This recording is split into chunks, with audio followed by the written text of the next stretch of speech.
Hello and welcome to Retro Reviews, my channel where I review my favorite retro video games of all time as well as some modern releases I have recently finished. I was planning on doing a review today, but I got really busy, and there's been lots of things I want to talk about, so this week might just be a more news-related week, and I'm starting it off with more Switch 2 news because got some juicy stuff here. Now, a Chinese user uploaded a blurry video. Of course, it has to be blurry. Every rumor and leaked video of hardware and stuff has to be blurry pictures, blurry videos, alleging that they have Switch 2 Joy-Cons. This is very interesting because it confirms some rumors about them being magnetic. It shows, I'm going to show these on the screen here while I'm talking. It shows like a different design on the bottom of the Joy-Con. They look very, very similar to regular Joy-Cons.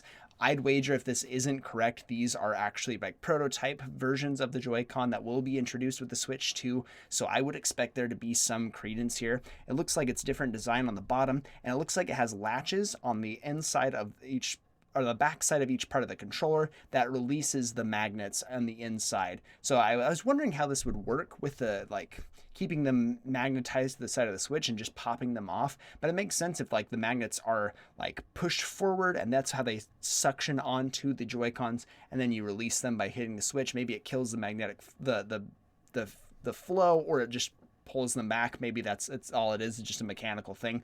Whatever the case is, it looks like this trigger releases them, which is pretty much what we expected. I had seen on some of the other, I think I reported on this before about like some like pictures of the Joy-Cons, like of the shells and stuff having triggers on the backside inside part of the thing.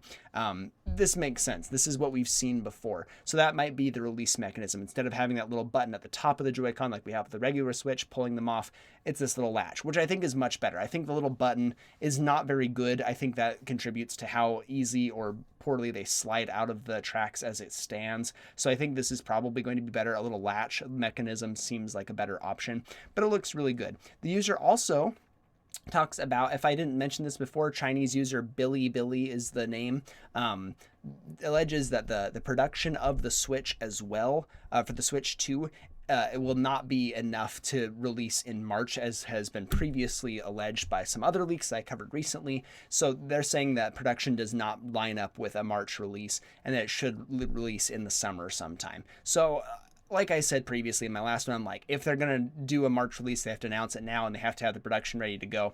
This is saying that production is not ready to go. I think that's probably correct. I think a summer release makes way more sense here. But I do think that having a video showing off the Joy-Cons is better than just pictures, even if it's blurry. But the fact that it's blurry means it's probably fake. I mean, that's just always how it is. You always have to have these 480p videos somehow, like on a flip phone. It's just so baffling. Every smartphone has a crazy camera that's better than half the cameras in all of human history, so we shouldn't be having blurry videos anymore. Maybe that's the way to protect themselves. I don't know what they're doing. But if it turns out to be true, and I think this is, again, likely a prototype version of the Switch 2 controllers, it looks like it's got some release mechanism for the magnets, and it will magnetize to the Switch 2 console itself. I think that's great. I think the Joy-Cons should be a little bit better. What was interesting to me as well is it has a little button on the bottom side of both controllers. This was like the capture button beforehand on the original Switch. Here it looks like they've got a capture button on both. Maybe this is a customizable button to do multiple things, or maybe it's just